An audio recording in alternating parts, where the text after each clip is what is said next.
Happy almost big back day, everybody. Welcome back to another episode of Murder, Mysteries, and More. I'm Kaylee. And I'm Desi. Don't forget to like and subscribe, and don't forget to hit the bell next to the subscribe button to turn on post notifications. Before we get into this case, we always encourage those who have useful information for any unsolved case to please report to your local police and sheriff department. Throughout history, disease has ravished the population of the world. Most, now cured, wreaked havoc amongst us and even killed off a portion of the world population. Today, we will be talking about the most famous disease in history, the Bubonic Plague. Nicknamed the I'm gonna fuck up already. Nicknamed the Black Death, which was because of the first wave of the bubonic plague. It occurred from 1347 to 1351 in Europe, Northern Africa, Middle East, and Asia. It was classified as a pandemic due to it spreading across many countries at this time. The bubonic plague would go on to strike two more times, the second wave being in the 1500s and the last wave occurring in the 1800s, and that one spread across Asia instead of across Europe and all the other countries. The bacteria Yesernia Pestis is usually transmitted by fleas biting their host, which in turn infects the host with the bacteria. And the most common host for the bubonic plague were rats and humans. The first the first recorded outbreak was in Mongolia in 1346, and scientists originally thought that the plague was spread by trading ships at this time. But recent research shows that the pathogen responsible for the Black Plague existed in Europe as early as 3000 BC, which means that it could have been dormant until this time and could have been in Europe all along and spread in different ways, which is crazy. Scientists also believe that smallpox and leprosy contributed to the plague. So, some symptoms of the Black Death or Black Plague included chills, fever, muscle cramps, seizures, painful lymph node swelling, commonly found in the groin, armpits, and neck, gangrene. Did I say that right? Mm-hmm. Yeah. Gangrene, heavy breathing, coughing, fatigue. And the most common symptom was an enlarged, painful lymph nodes that would grow and burst open.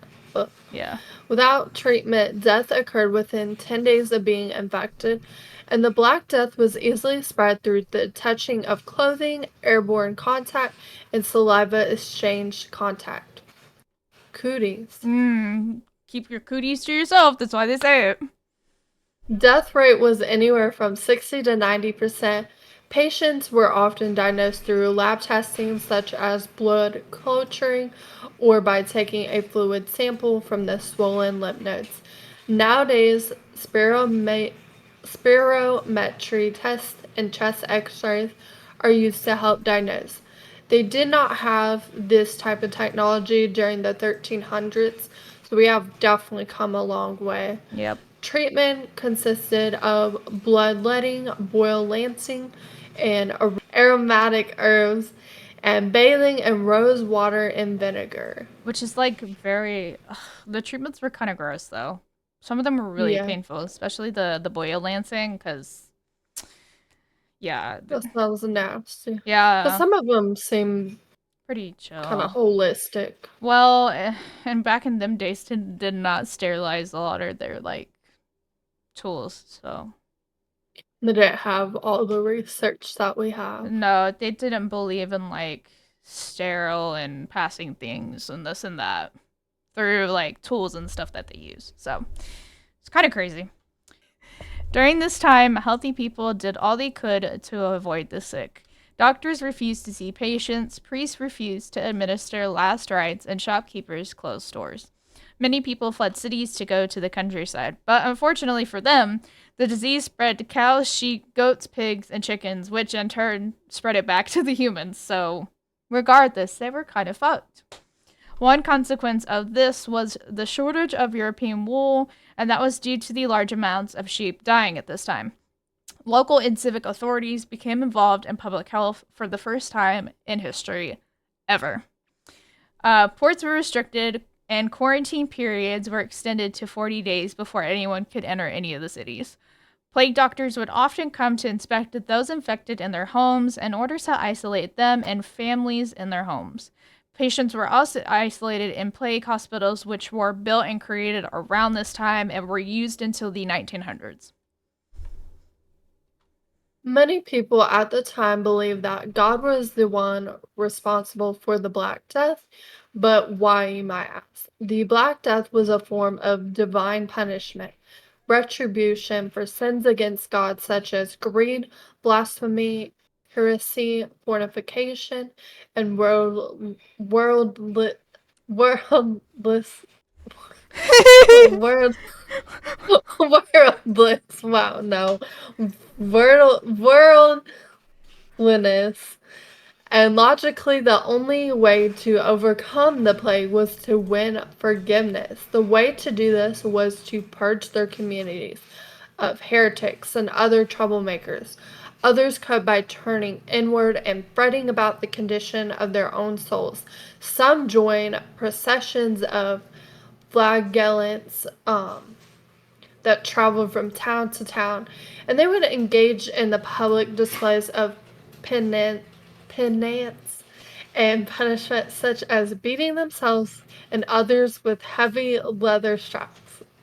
That's crazy. Yeah.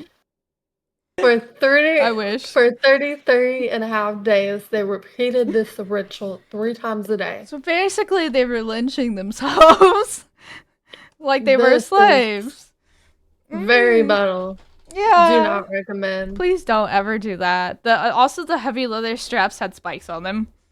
So, Ew. yeah, it was even worse, which is probably how this didn't work and it got disbanded because they kept getting fucking sick. Because they kept having Yeah. open wounds on themselves. Like, people, come on. Come on, man. Common sense. Not back in them days. We Nope. lack. And just like every other point in fucking histories, the Jews were also believed to have started the plague at one point. Them poor fucking Jews have been through it all. The plague, World War II. They just... Yeah, everything. And even still to this day. What is it like, man? White Jews. Just white Jews. Come on, man. They were also blamed for the death of Jesus Christ and accused of committing sinister rituals. Jews at this time were barred from owning land and lacked financial wealth. And a massacre of Jews happened between 1348 and 1349. Thousands were also forced to flee to the more sparsely populated regions of Europe. Mobs broke out and rampaged many cities due to these accusations, and Jewish corpses were disposed in wine casks and cast into the Rhine, which is very disrespectful for their bodies. Over 200 Jewish communities were destroyed, and many Jewish people were burned alive because of these accusations, even though they're not the reason that this started. Nope. Nope. It was just pure, it happened. Pure science, pure bacteria. Yep. Pure not washing your ass in your hands. So, unfortunately, the plague ravaged on for years. It resulted in 25 to 50 million deaths. In total, Europe lost about 50% of its population. In many places, the social structure of society broke down. Traditional authority, both government and church, were questioned for how such a disaster could happen, and personal piety and charitable organizations flourished because of this. Wages increased and the average standard of living rose. So there was a rainbow after the storm, after all. Yeah. The plague began to die out around 1351, presumably due to the efforts of people quarantine. Yep. Which we know quarantine has worked. Yeah. COVID, SARS, MERS, all the Yeah. above. It's always worked. Stop hogging the toilet paper. Damn toilet paper. And the paper towels, too. Like, come on, man. Yeah. I gotta dry my hands. And I saw people buying a whole bunch of vitamin C. Like, that's gonna help, but okay. You were better off buying a bunch of fucking Lysol. Or eating, like, If you Bread. want vitamin C, eat oranges, people. Hey, yo, they were buying out bread for the longest time, too. Like, Yeah. can't make no sandwiches. How am I supposed to live? Which I honestly don't eat that much bread. I don't too much, but still, there's a lot of Mm. things I use for bread. So, I don't And have. then antibiotics were first invented in 1896 by Alexander Yersin in Hong Kong. And yeah, antibiotics have helped so much. Oh my god, so much with a lot of things. Yeah. To this day, over 1,000 cases of the plague still do occur. However, because of modern science and antibiotics and treatments, we can thank that because we have a much lower death rate.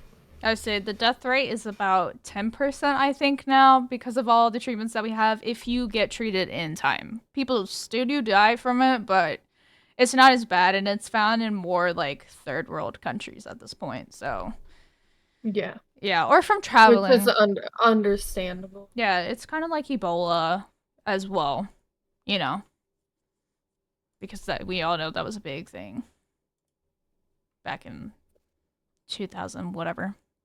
Yeah, back in them days. Back in them days when I was a young one. But into our favorites, which is Reddit comments. The first section is what exactly was the Black Plague? And this was by Deleted. Straight faced solo. The Black Plague was a widespread pandemic in Europe caused by the Bubonic Plague. How did it go away? It didn't really go away as it ravaged Europe as much as it could have. Either you get to a point where everyone is dead, naturally overcame it and became immune, or quarantine. The Black Death reached that point after killing a massive amount of Europe's population, which is true. JMC Jevies. The Black Death was a pair of bacterial diseases called bubonic plague and pneumonic, Pneumonic. pneu- pneumonic plague, which were carried by fleas and rats all over the world. Ancient treatments were bad. Bloodletting, potions, animal cures, etc.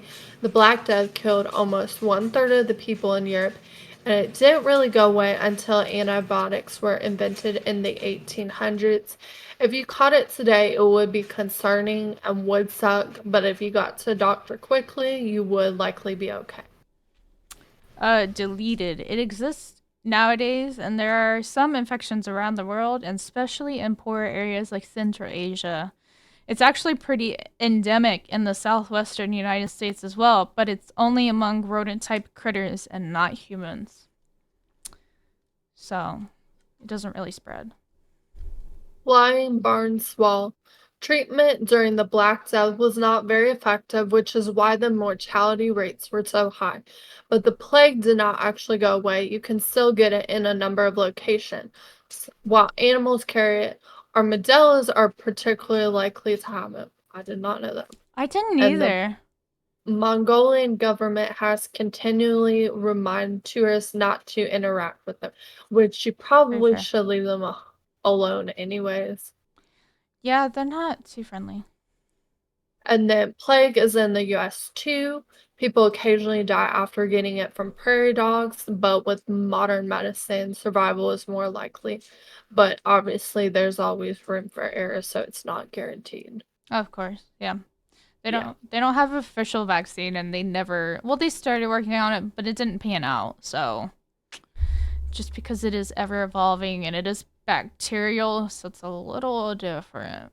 A little different from viruses. Yeah, viruses are more easier to cure. Bacteria is a lot complicated. Yeah.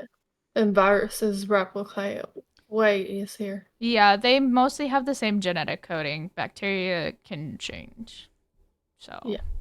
it's pretty crazy. Da, da, da, The da. second one is by Rare Gunner. Although Black Death had a devastating impact in some regions, it was found to have negligible or no impact to others. And then there's a picture, and we'll be sure to post that. Yep. History Cat 95. If I recall correctly, there were some towns which seemed to be impervious to the plague. After Dome initial deaths, the rest of the town remained unaffected by water waves, or by later waves. They then found people today who are genetically tied to those towns seem to be less susceptible to disease today, which that makes sense. Yeah, they've got the genetics. X Nixon says, I heard a story that a bunch of sailors from Iceland contracted the plague while in Norway. Their ship was supposed to sail back to Iceland, but the sailors chose to stay and die in Norway rather than risk bringing it back to Icelandic shores. The Black Death never reached Iceland thanks to these guys. Rear gunner. It has been a mystery that some areas like Italy were devastated by the Black Death, yet others in Poland seem to be relatively unaffected. But the popular theory is that they less people in Poland knew about it than Italy, so Poland's devastation was unrecorded, possibly. Interesting. Chi and fuck me. Chi and Dago. A lot of this probably had to do with hygiene habits. Specifically, the plague was probably not spread via fleas. Lots of epidemiological evidence shows the speed/manner of spread doesn't really fit with the flea theory. It's more likely that other arthropods were the vector, specifically human body lice, which I would have never thought about. But in areas where plague was common, they were living in hygiene habits such as sharing beds with family, which makes sense because you could spread it just by touching clothes. So if you're sharing a bed, Yeah. that's very close contact. So that's a one way to think about it. Interesting. I can't say this fucking name. Aternustileo. Let me guess, the rural areas which had less dense populations and were exposed to livestock diseases similar to the plague fared a lot better than the denser urban centers where people lived closer together. That would make sense. Yeah, that makes a lot Yeah, they could fight it sense. off better. And then the last one is by Tis Something As DHEF. What if the Black Death hadn't had occurred? Poliopace. A weaker Asia and a slightly weaker Middle East means that the latter will focus on the former as it did in our timeline. I don't know if Western colonization would work with or without the European middle class that formed because of the plague. Yeah. Arcane Myers 83. It would have taken centuries longer to have a democracy, an actual middle class, variations of religious sects, expansion of art and sciences, etc. The 14th century would have been the worst time to be alive, but it was a key part of our growing pains as a society, which is very true. MGA 2175. Then the Holy Grail would have to drop the scene. Bring out your dead, bell ring. Bring out your dead.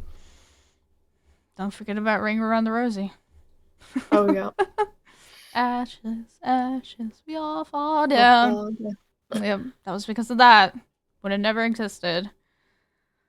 ACAM 574, or tech level would probably be around the 1700s level right now at most. The Black Death broke feudalism in Western and Central Europe. That was the catalyst for social change and innovation.